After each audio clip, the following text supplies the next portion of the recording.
On dit souvent, les gens se ressemblent parce qu'ils se fréquentent. Si mon jardin me ressemble, je ne sais pas si je suis une belle créature, mais au moins, j'ai un jardin que j'apprécie.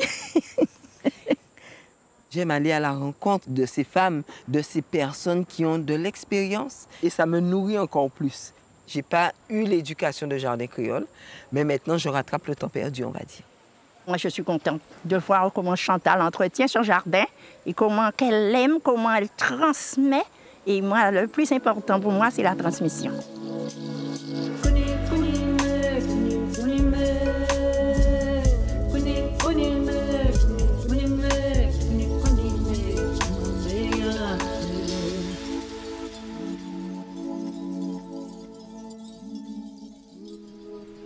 Le fait qu'une partie des terres de la Guadeloupe soit chlordéconée, ça nous a éveillé les consciences sur nos techniques de jardinage. Ça permet aussi de prendre conscience qu'on doit consommer autrement, qu'on doit cultiver autrement.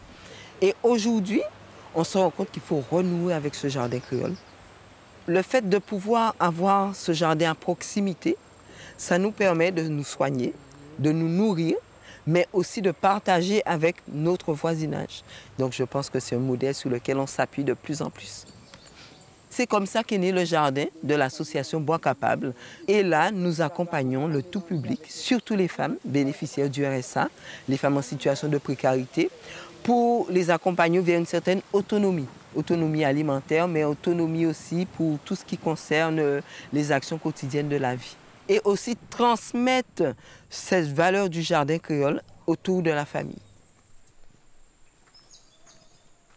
Quand j'ai vu la façon dont les jardins avaient pratiquement disparu, les jardins de mon enfance avaient disparu, j'ai eu beaucoup de peine. Je ne peux pas le prendre à la légère. Ça a été dans ma vie, dans ma construction. Alors j'ai dit, lorsque je serai à la retraite, je vais créer un jardin. Je me suis dit, il ne faut pas que disparaisse mon histoire. C'est ce qui m'a formée. Comme mes parents ne sont plus là, mais au moins le jardin continue.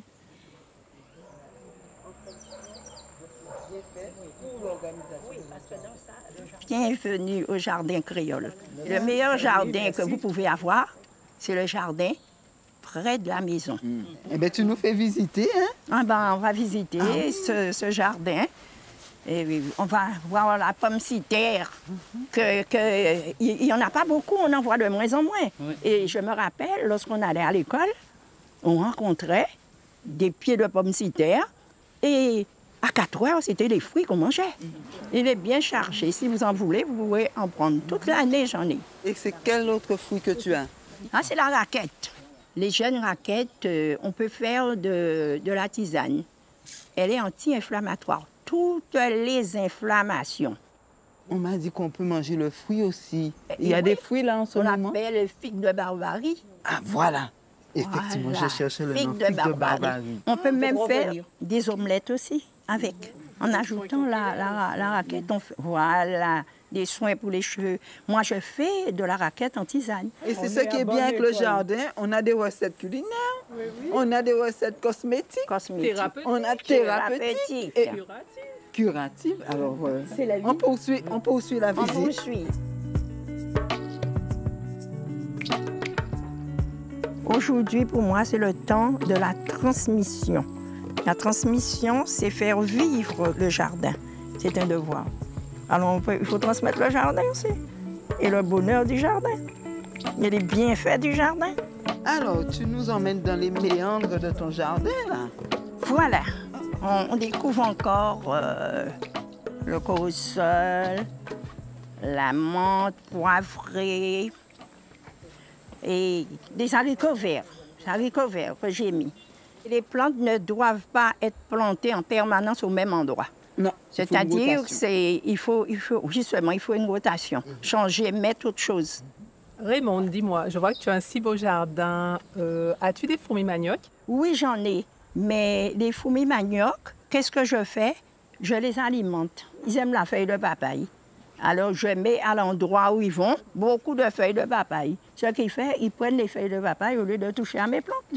Et je suis tranquille pour un moment. Alors, le nourricier, qu'est-ce que tu as encore? Alors, il est beau. Et moi, je veux dire, aux Antilles, la meilleure alimentation, même pour l'enfant, c'est la banane verte. C'est notre pomme de terre. C'est ça. Quand on n'est pas nombreux, donc on coupe une pâte et on laisse le régime sous le pied. Et au fur et à mesure, parce que si vous coupez le régime, tout va mûrir en même temps. J'ai constaté que je n'ai pas affaire à des débutants. Bien sûr, j'ai une petite connaissance, mais je l'agrémente avec les connaissances des autres. Et ça m'apporte beaucoup et ça me donne du goût à continuer, parce que mon objectif, ce serait de me nourrir de ce que je plante. Ça nourrit les yeux, ça nourrit les yeux, c'est beau, c'est magnifique, ok, et ça donne envie de continuer. Le jardin de Raymond, il est particulier puisqu'il est vraiment autour de sa maison. Et la manière dont elle a agencé ça, c'est que Raymond. Le jardin que j'ai créé représente ma façon de vivre à l'ancienne. C'est mon compagnon du quotidien. J'ai beaucoup de plantes, beaucoup de bébés. Il faut que je les visite, il faut que je les regarde. Il faut que je leur parle. Il faut que je les touche. Et c'est du vivant. Ils ont, je ne dis pas une âme, mais ils ont quelque chose. Parce que la plante a l'impression qu'elle vous parle. Il me remplit, il me donne de la joie, il me donne du plaisir.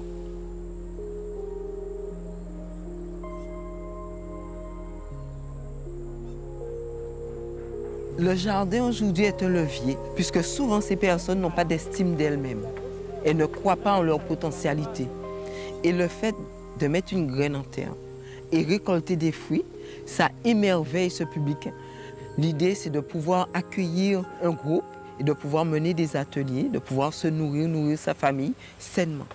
Donc, les jardins sont une adaptation des jardins créoles d'antan, mais avec les techniques conceptuelles de la permaculture. Allez, go!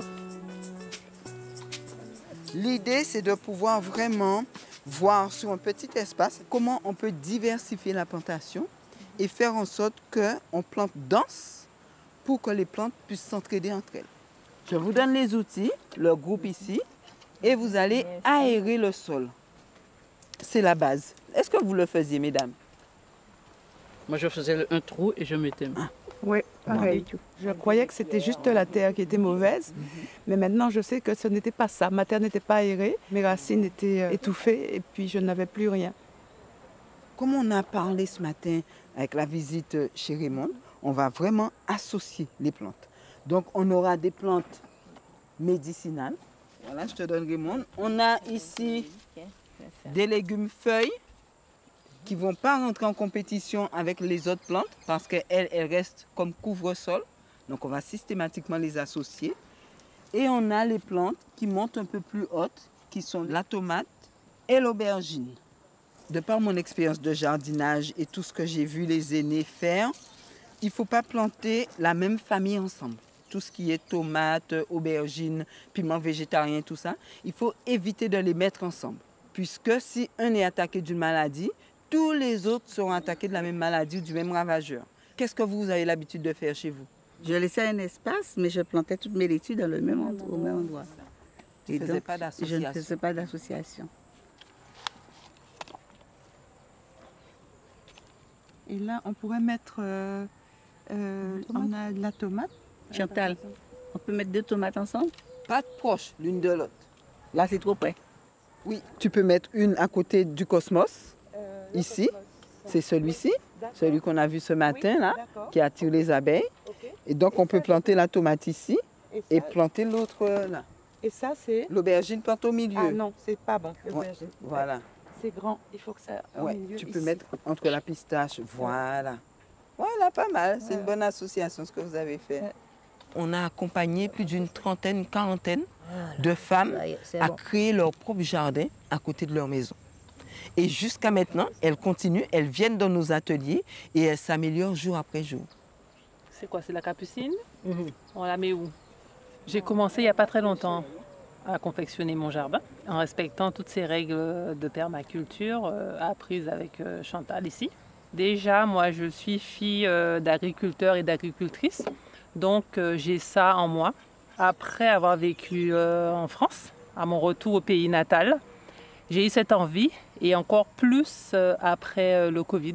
C'est un projet personnel, professionnel qui rentre dans le cadre d'un changement de vie pour tendre vers un mode de vie plus sain, plus en adéquation avec mes valeurs et ma culture, mon pays. C'est un tout.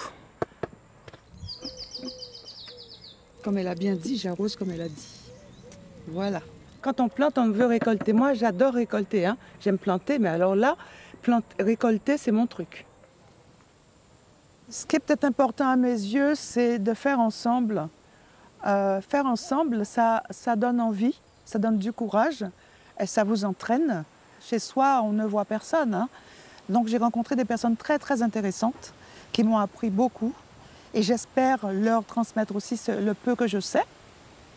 Mais en tout cas, dans cette association, vraiment, on apprend tout le temps. Voilà. Merci, la fleur bleue.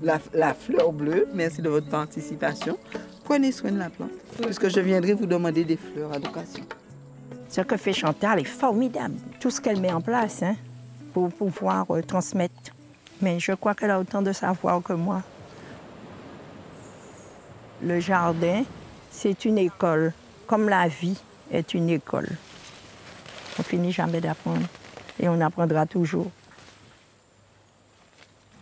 On est super content de pouvoir les accompagner et de pouvoir certaines fois leur donner des coups de main. Et le fait de créer cette communauté, ça crée la solidarité et ça permet que ça soit un modèle vraiment sur lequel on peut s'appuyer pour demain. Eau, forêt, bois, jardin, belle nature, que tout ce que l'on respire, l'on voit et l'on écoute disent, gardons ce souvenir. De tout ce que je fais, le jardin, c'est la meilleure partie parce qu'elle me met en contact avec les autres d'une autre manière. Elle me met en contact avec la terre. Elle me met en contact avec ce que je mange et ce que je bois, ce que je vis.